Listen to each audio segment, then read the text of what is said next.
Bonjour et bienvenue dans ce podcast de Génération Phonehouse. J'ai avec moi Jérémy. Bonjour. Pour présenter en fait un mobile d'exception, une fois n'est pas coutume, voilà, que tout le monde attend. C'est le Nokia N95 8Go, voilà, qui est tout noir, tout beau. Okay. Alors déjà on va commencer par faire un tour du matériel. On note un immense écran de 2,8 pouces. Voilà. C'est autant que les PDA-phones. Voilà, en QVGA. Bon, il est toujours pas tactile, hein, mais là c'est quand même un très très bel écran de 16 millions de couleurs. Ce qui, ma foi, n'est pas ridicule du tout sur un mobile. 16 millions de couleurs, ça commence à devenir super important. Alors, différence physique avec l'ancien, c'est qu'en fait ici les touches sont un petit peu plus serrées, contrairement à l'ancien modèle. Parce que l'écran est aussi un peu plus grand. Voilà, l'écran est plus grand, donc c'est normal. On note en fait qu'il est, contrairement à l'ancien où l'objectif finalement dépassé, de profil, on voit qu'il est un poil plus épais. Oui, il n'y a plus de cache, objectif, mais il y a un enfoncement ici. Voilà, il y a un enfoncement, donc rien, pas de problème. Pour rayer la lentille, je pense qu'il faut vraiment y aller. Je pense aussi. À noter qu'en fait, il a changé de batterie et qu'il dispose maintenant de 30% d'autonomie en plus par rapport à l'ancien. C'était finalement un des points faibles de l'ancien. C'est 1200 mAh, je crois. Voilà, donc là déjà, ça tient bien. Là déjà, ça tient beaucoup mieux que l'ancien. Au niveau du clavier, bon, il n'y a pas de différence, hein, au niveau du clavier numérique. Si, il est noir. Oui, il est noir, oui, tout à fait. Au niveau de la connectique, ça change pas. On note que sur le côté, en fait, le port carte mémoire a disparu. Forcément, avec les 8 Go dedans, voilà. Besoin. Infrarouge, le jack, les haut-parleurs stéréo. Alors ça, je vais vous en reparler tout à l'heure parce qu'ils ont un son exceptionnel. Oui, ça c'est... Raccourci photo et... C'est pour ça qu'on attendait le podcast aussi tard aussi. Voilà, on attendait le podcast aussi tard parce qu'en fait, on a fait un petit tour du propriétaire avant, on a écouté un peu de musique et c'est impressionnant. Il est mieux fini que le N95 standard. Ouais, exactement. Je trouve que c'est carrément mieux fini. Il n'y a plus de jeu nulle part. Je pense que là, Nokia a bien écouté Nokia a bien écouté les utilisateurs. À noter aussi que là, les touches maintenant ont un petit relief, contrairement à avant, où c'était totalement plat. Voilà pour ce qui est de la partie matériel, aspect extérieur, on va dire. Maintenant, on va se plonger à l'intérieur. Alors, à noter de suite, le logiciel est ultra rapide. J'ai été étonné par la fluidité de l'appareil. Bon, il dispose de plus de mémoire vive. Hein, c'est donc pas un des Symbian les plus rapides, c'est un des téléphones les plus rapides que j'ai pu avoir. Voilà. Il est super rapide. Voilà. Là, il faut voir, le menu est en 3D. Ça s'affiche très rapidement. Quand on ferme, on a un fondu pour revenir sur le menu précédent. J'avoue que c'est très beau. Et de ce côté-là, il n'y a rien à dire. Ça va très très vite. Alors, avec 8 Go, on va stocker beaucoup de choses sur l'appareil. La difficulté, c'est finalement de retrouver ensuite tous ces fichiers, ces MP3 et tout ça, dans l'appareil. Et là, Nokia a rajouté un truc super sympa. Ça s'appelle Recherche Internet plus mon contenu. Donc, je vais aller dessus. Vous allez voir, pour les utilisateurs de Mac, en fait, vous devez connaître certainement Spotlight. Là, voilà, on a un Spotlight pour mobile. Donc là, par exemple, je veux chercher Moby. Voilà, je veux une chanson de Moby puisque je sais qu'elle est dedans. J'appuie sur la lettre M. Et là, hop, tel Spotlight, tous les fichiers qui commencent par M ou qui contiennent la lettre M, y compris les applications. Voilà. Là, par exemple, je vais mettre le O. Hop, et là, je vois Moby, Modem, Mode. Bon, ce qui m'intéresse, c'est Moby, mais il me dit qu'il y a un morceau derrière.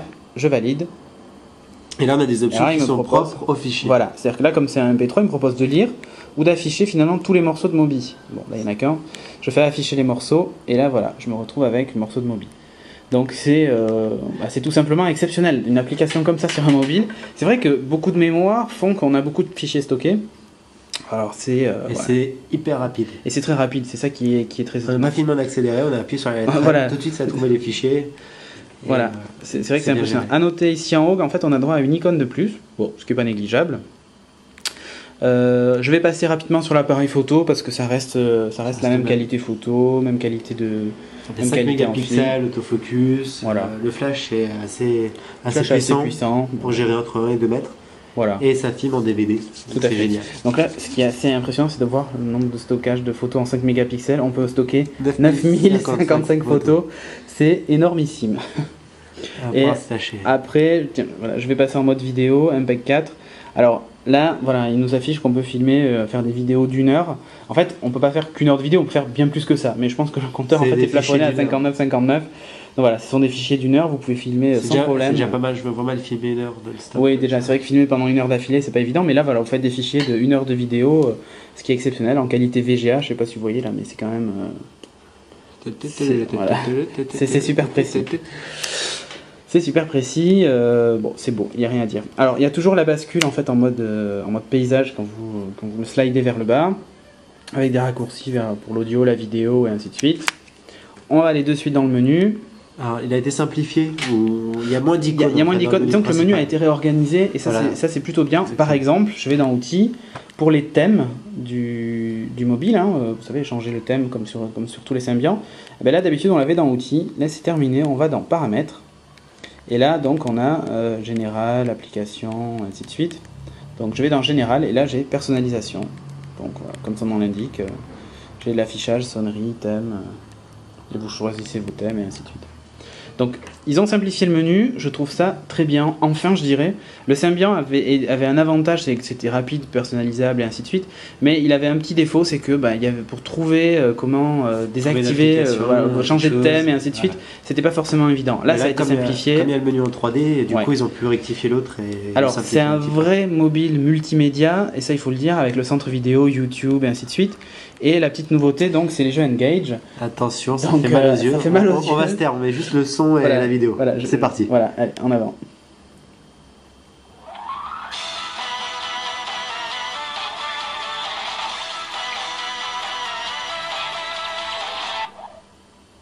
Voilà, c'est quand même hyper impressionnant. Donc, parce que les jeux suivent derrière. En fait, on croyait que c'était juste la vidéo de présentation, mais non, c'est. Voilà, exactement. Donc là, il y a 2 démos. C'est une PSP en puissance, ce téléphone. Ouais, enfin voilà, c'est l'équivalent d'une bonne petite Game Boy, voire même Game Boy. Voilà, on peut bien s'amuser dessus. Là, on a droit à pour FIFA. un téléphone, c'est fort, c'est énorme. Ouais, je vais vous montrer EA Sports, on se croirait sur une console de jeu. On peut jouer. En plus, ils nous demandent si on veut jouer en paysage ou en portrait. Bon, là, j'ai choisi de jouer en portrait, mais j'aurais pu choisir paysage. Coup d'envoi. Je prends au hasard PSG Marseille. Non, pas de polémique. Manchester United contre Manchester City. Voilà, hop, je passe rapidement sur les réglages et ainsi de suite. Et voilà. Donc le début du match, le jeu est bien évidemment en 3D. Parce qu'en fait, Symbian, désormais, la plateforme Engage se retrouve sur les Symbian. Tout à fait. Une accélération graphique qui est quand même exceptionnelle. Là, il n'y a rien à dire. Voilà. Donc là, je vais commencer. Bon, je vais pas jouer pendant tout le podcast, mais c'est vrai que c'est hyper impressionnant. Ouais, non, mais il n'y avait personne devant. Voilà, évidemment, ah là là, il aurait pu.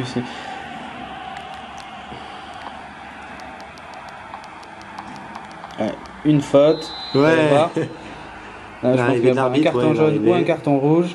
Tacle par derrière. Voilà, carton rouge, c'est fait. Donc je quitte le jeu, voilà, retour au vestiaire. Avec le replay qui suit, etc. Ouais, le replay et tout ça, c'est un vrai jeu quoi. Là, là on est dans une autre dimension du jeu et finalement c'est la renaissance du Engage à travers la N-Series et ça c'est très bien.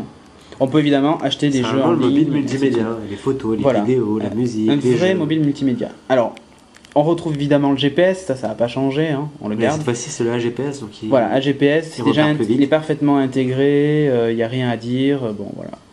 Donc là, pour ce, bon, je vais dire non, hein, quand même pas. C'est juste pour vous montrer, c'est la version 2 de Maps avec si vous regardez bien, vous voyez en fait que que la nuit se couche sur la partie droite de la carte.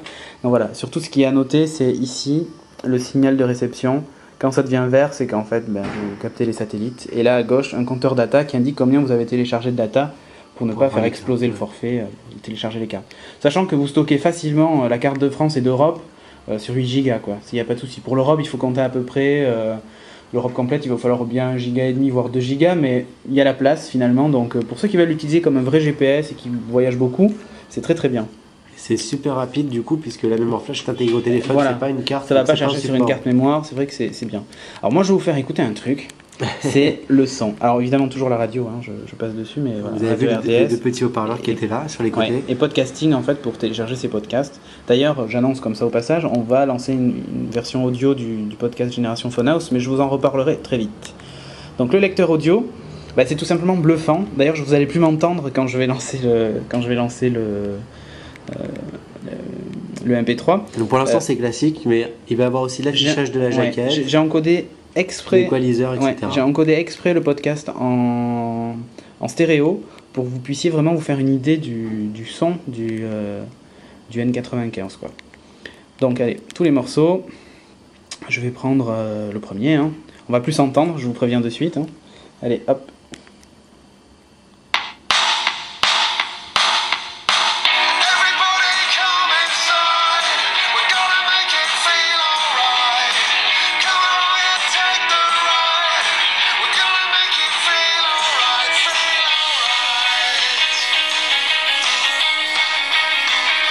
Alors, le son est exceptionnel, j'espère que vous n'avez pas bondi en écoutant, on vous avait prévenu. Hein. Il sature pas. Ça sature pas, c'est pas compliqué, c'est le meilleur. C'est le meilleur son sur un mobile quoi. Enfin, j'ai jamais entendu un mobile. Donc après, effectivement, des petites enceintes qui sont vendues à part, etc. sont faites uniquement pour le son. Là, on a un téléphone en fait qui fait tout. Et là, clairement, le son est bon. Ouais, et le son est très bon. La sortie est excellente, l'image est bonne. Déjà, le N95 c'était pas mal, mais de temps en temps ça saturait. Là, je sais pas ce qu'ils ont fait, si c'est parce que le mobile est un poil plus épais, mais à mon avis, même au niveau de la décompression du son, du chipset son et tout ça, il y a dû avoir un effort de fait. C'est incroyable. Je vous refais écouter un autre morceau. Well, it's a feel-good song. It shouldn't take too long to learn the melody. So won't you sing with me? I've got my guitar here. Well, it's a feel-good. Même les basses en fait sont bien restituées, ce qui est étonnant pour des petits haut-parleurs quoi. C'est sans faire écouter une autre pour voir. C'est sympa quand on se promène avec ses amis. Tout à fait.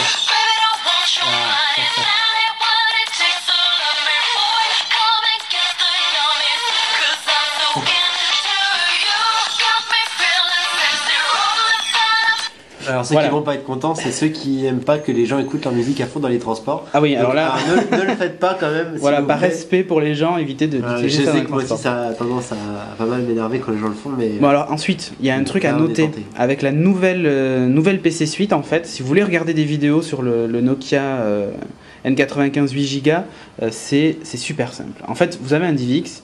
Vous le glissez, déposez sur l'application, sur la PC Suite, et il va vous convertir automatiquement dans un format que le N95 8Go est capable de lire.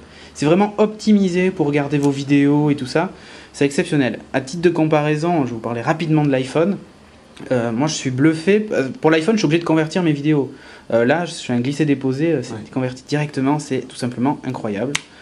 Le menu... disons que c'est un produit vraiment différent de l'iPhone et le plus performant qu'on a pu avoir aujourd'hui. Ah ouais. Là en termes de son et tout ça, c'est incroyable. Polyvalent, il est Bluetooth stéréo. Enfin, je sais pas ce qui lui manque aujourd'hui. D'habitude, on arrive à trouver des petits défauts, on arrive à vous dire voilà, il y a telle ou telle chose qui passe pas. Là, par 2 cm d'épaisseur, mais vu le volume général de l'objet, c'est un peu ridicule de dire qu'il fait 2 cm d'épaisseur. Et puis, il reste toujours aussi léger que le premier. C'est léger, il est bien fini. Voilà, là c'est bien fini, ça respire la qualité. Très franchement... Des détails aussi, c'est que le jack est sur le côté, mais les prises d'écouteurs en général ont toujours un petit angle droit. Tout à fait. Donc ça a été bien pensé aussi. Ouais, très franchement, ça gêne pas. C'est pas faux hasard. Moi, le premier m'avait vraiment séduit, N95. Oui, moi aussi, mais... après, à l'usage, l'autonomie, bon voilà, c'était pas évident. Là, j'avoue que je me laisse tenter par le N95 8Go. C'est un excellent produit. Et là, je le dis objectivement, c'est... faut l'avoir essayé. Voilà, faut l'avoir essayé, mais c'est clair qu'il va de toute façon, il va pas être donné. C'est comme un mobile multimédia. Ouais, voilà, en termes de prix, ça restera dans l'équivalent de ce que faisait le N95 précédent. Incroyable. J'ai un mot à dire, incroyable. Pour le Wi-Fi, le Wi-Fi fonctionne, ça c'est classique, ça n'a pas changé. Client SIP, toujours pareil. Navigation internet, on connaît le navigateur des N-Series. Avec la possibilité de transformer le pad du milieu en une espèce de souris. Voilà, tout à fait. Qui permet de glisser et de cliquer. Donc ça change pas trop.